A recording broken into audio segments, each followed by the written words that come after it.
Hola, buenos días para todos. Dios les bendiga. 6:55 de la mañana.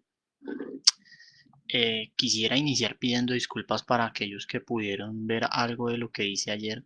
Tuve un inconveniente con el audio, un problema en la configuración y lo que hice no se escuchó. Fueron más o menos 33 minutos que se hicieron y no se escucharon por un error técnico. En el día de ayer no pude hacer un video diferido. Entonces, pues tuve que hacer un reordenamiento, una reingeniería también, pues revisando mi agenda. Creo que los días que planteé inicialmente no, como que no se ajustan mejor, entonces ahora los videos los vamos a hacer es martes y jueves, que son días que mejor se me adaptan a esta misma hora, 7 de la mañana. Doy gracias a los que se conectan a esta hora, doy también gracias a los que ven este video con posteridad en las redes. Suscríbanse al canal. Como lo he dicho siempre, yo no busco views ni monetizar canal, nada.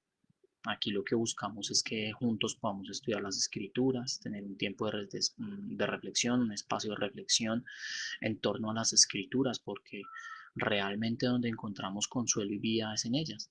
Como dice la escritura, que Jesús les dijo a los fariseos, ustedes piensan que en ellas se encuentran la vida eterna y ellas son las que dan testimonio de mí. ¿Por qué? Porque Cristo es la vida eterna. ¿A quién más iremos? Si solamente Él tiene palabras de vida, no podemos ir a otro lugar. Entonces suscríbanse a esta fanpage, también a mi canal personal de YouTube que está con mi nombre. Ahí he subido los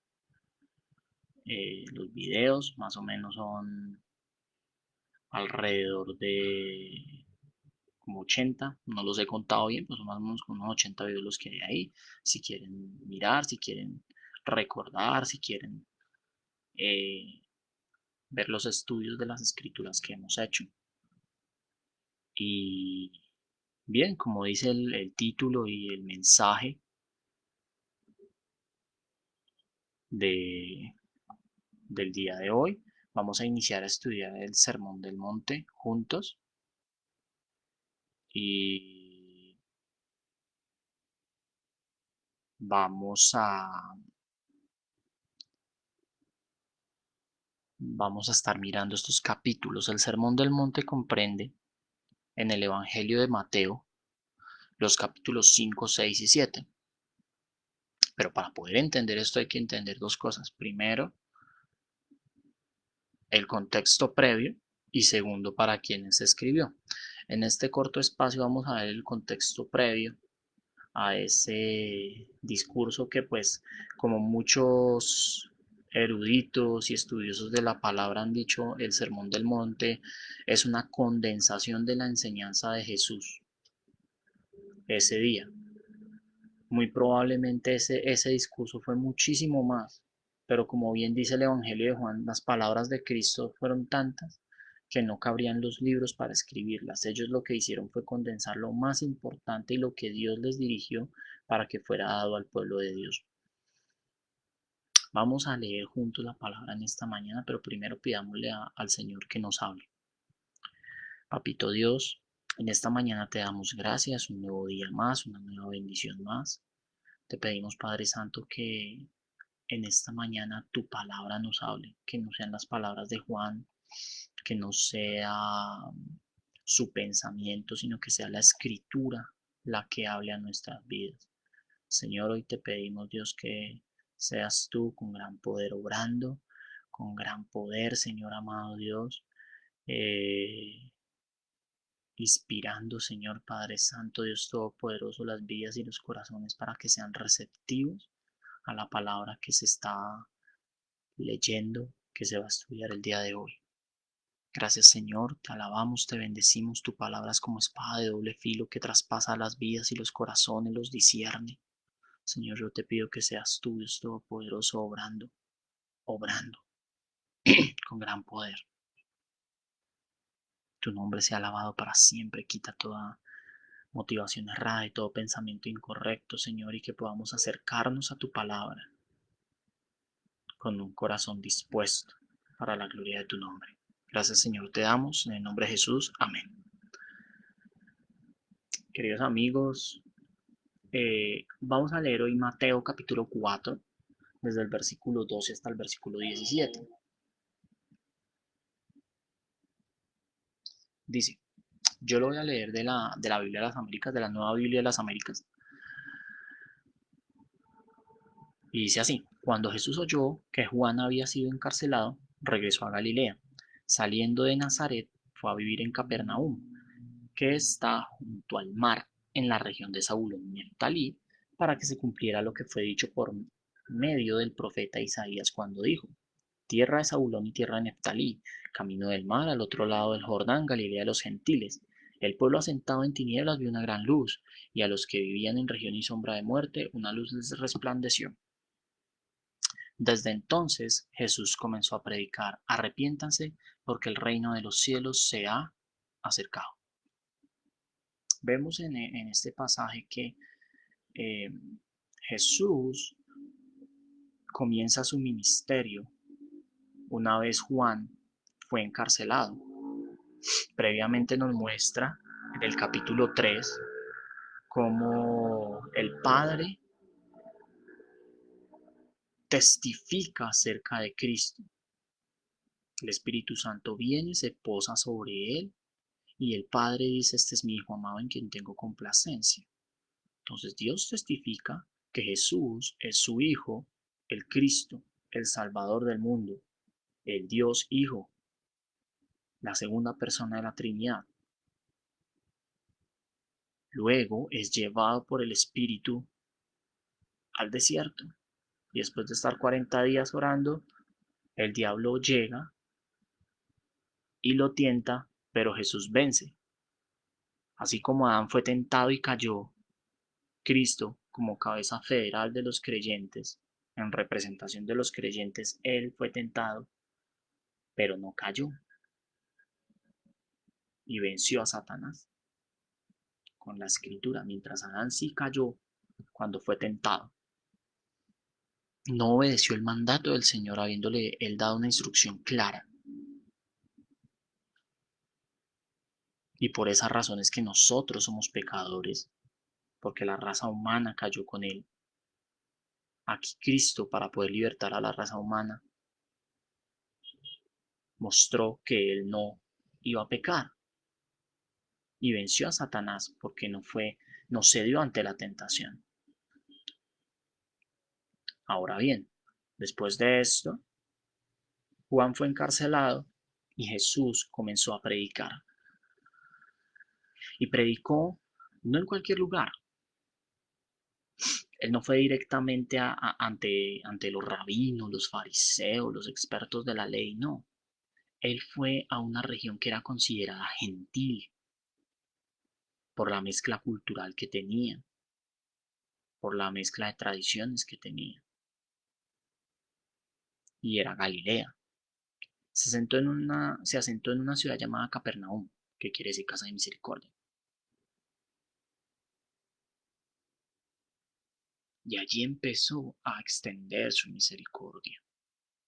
De hecho, lo que cita el evangelista es que se cumplió la palabra que había sido dada a través del profeta Isaías, que en esa zona iba a resplandecer la luz de Cristo y que aquellos que vivían en muerte, en oscuridad por sus pecados, por no conocer a Dios, iban a ser alumbrados, iluminados por la luz de aquel que traía salvación.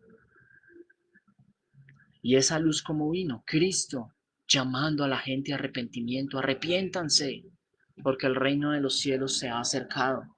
Arrepiéntanse. Arrepiéntanse porque el reino de los cielos se ha acercado. Tal vez invocaba pasajes como, cambia tu manera de vivir, cambia tu rumbo y vive. Es que el 18:32, o como lo lee en la Reina Valera, no quiero la muerte del que muere, sino que vivan. O Lamentaciones 3:42, escudriñemos nuestros caminos y volvamos a Jehová. Entonces Jesús, ese era el llamado que hacía Jesús: arrepiéntanse de sus pecados. Creen que su vida es buena porque no matan, no roban, no le hacen daño a nadie, según ustedes, pero viven en función de su ego, viven en función de sus placeres, de sus deseos. Se han forjado dioses en su corazón, y no dioses de palo, sino ustedes mismos se han hecho dioses de sus propias vidas y se creen dueños de su destino, y cada día quieren superarse a sí mismos y descubre el campeón que hay en ti y cosas de esas. Y han endiosado su vida y viven en corrupciones, viven alejados de Dios, creyendo que están haciendo lo correcto. Y eso no es así.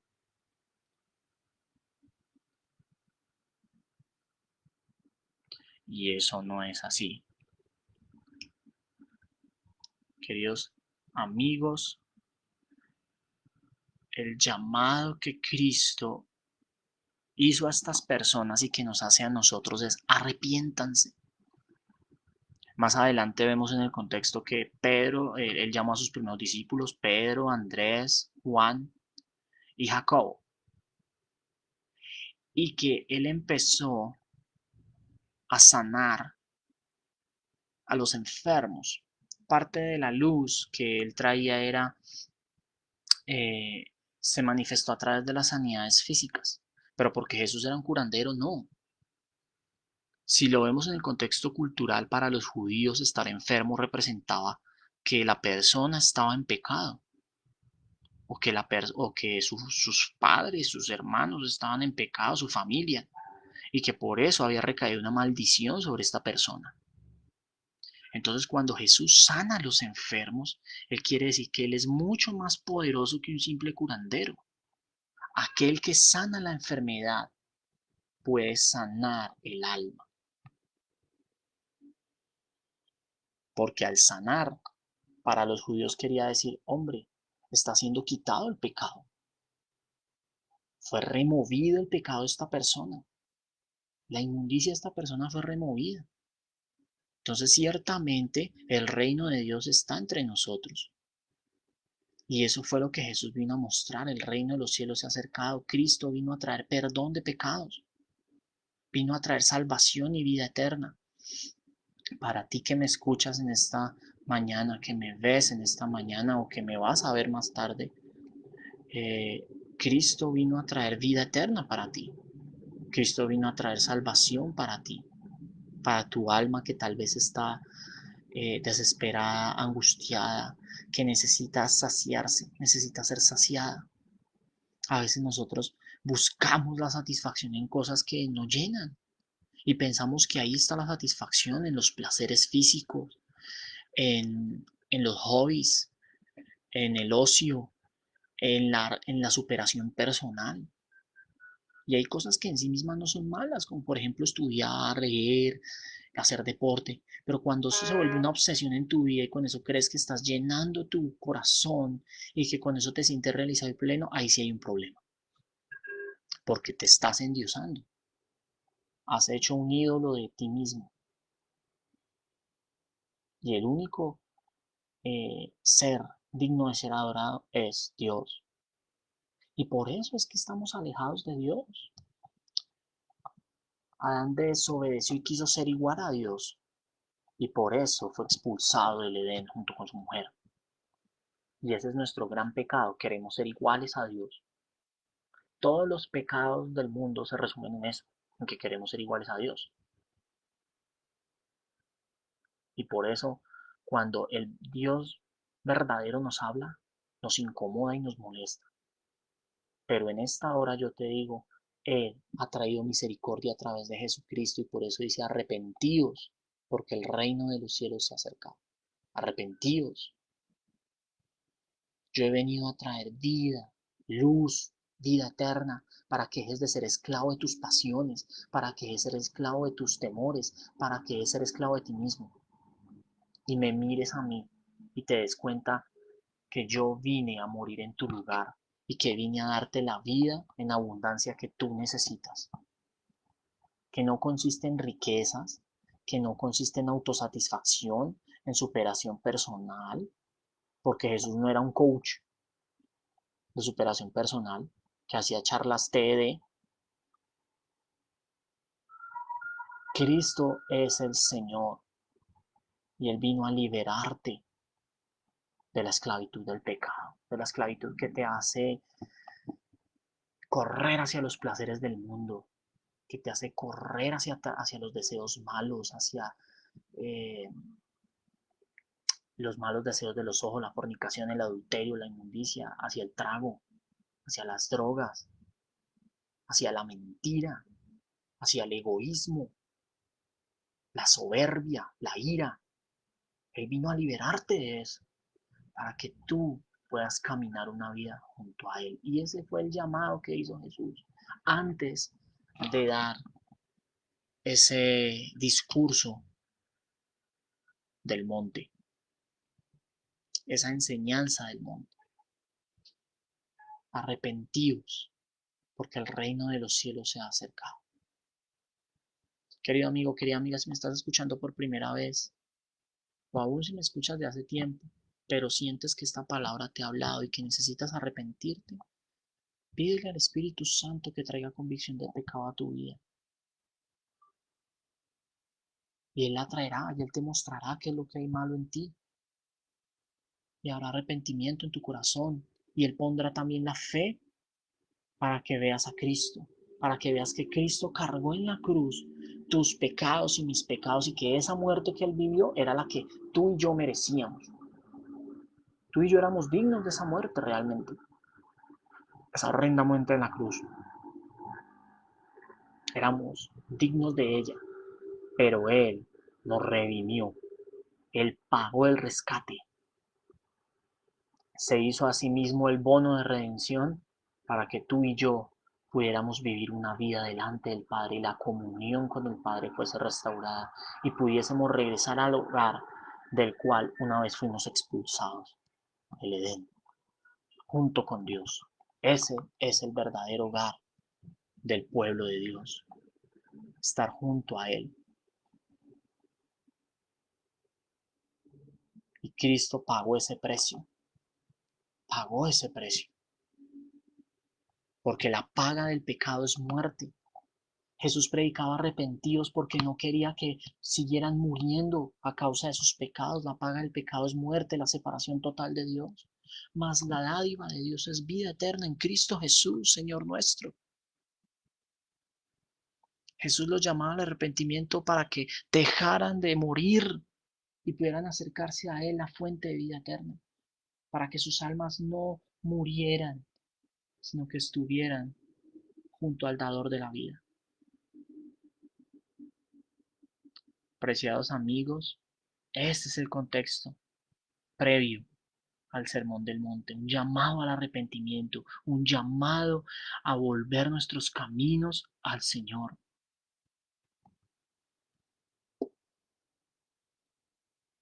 Los dejo con este pasaje, Lamentaciones, capítulo 3, versículos 40 al 42. Escudriñemos nuestros caminos. Hagámoslo de la misma versión que tenemos acá, de la Biblia de las Américas, de la Nueva Biblia de las Américas. Dice, examinemos nuestros caminos y escudriñémoslos y volvamos al Señor. Alcemos nuestro corazón en nuestras manos hacia Dios en los cielos. Nosotros hemos transgredido y nos hemos rebelado, y tú no has perdonado.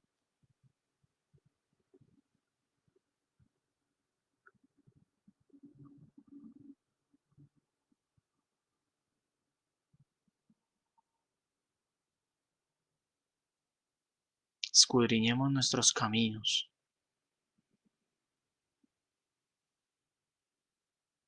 y volvámonos a Dios. Ese es el llamado que Jesús nos hace en esta mañana. Permíteme orar en este tiempo. Padre, yo te doy gracias por esta reflexión corta.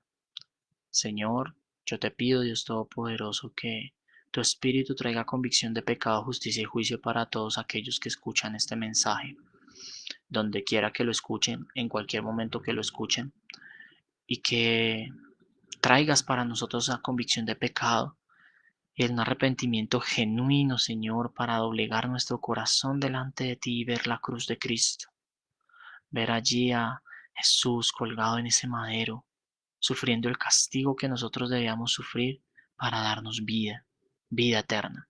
Una vida eterna que no se encuentra ni en el sexo, ni en las drogas, ni en las borracheras, ni en el engaño, ni en la autosatisfacción, ni en el empoderamiento del ego, ni en el feminismo, ni en ninguna otra ideología o cosa que podamos creer. Solamente en Cristo tenemos la vida eterna, la redención de nuestros pecados, el poder estar en comunión con el Padre. Espíritu Santo, trae esa convicción de pecado y que tu palabra traspase nuestro corazón como espada de doble filo. Señor, te adoramos. Yo te adoro, Señor, en esta mañana y te pido por todos aquellos que escuchan este mensaje, que seas tú, Señor, hablando, no que oigan las palabras de Juan Sebastián, sino que oigan tu palabra, oigan tu voz, Señor. A ti sea la gloria por siempre. Amén. Queridos amigos, Dios les bendiga. Los espero el jueves a las 7 de la mañana. Continuaremos o iniciaremos mejor con la lectura del Sermón del Monte. Vamos a estar estudiando, como les dije, Mateo capítulos 5, 6 y 7. Y vamos a ver las enseñanzas tan maravillosas que Dios nos regala a través de la escritura. Dios les bendiga. Feliz mañana, feliz día, que el Señor les guarde.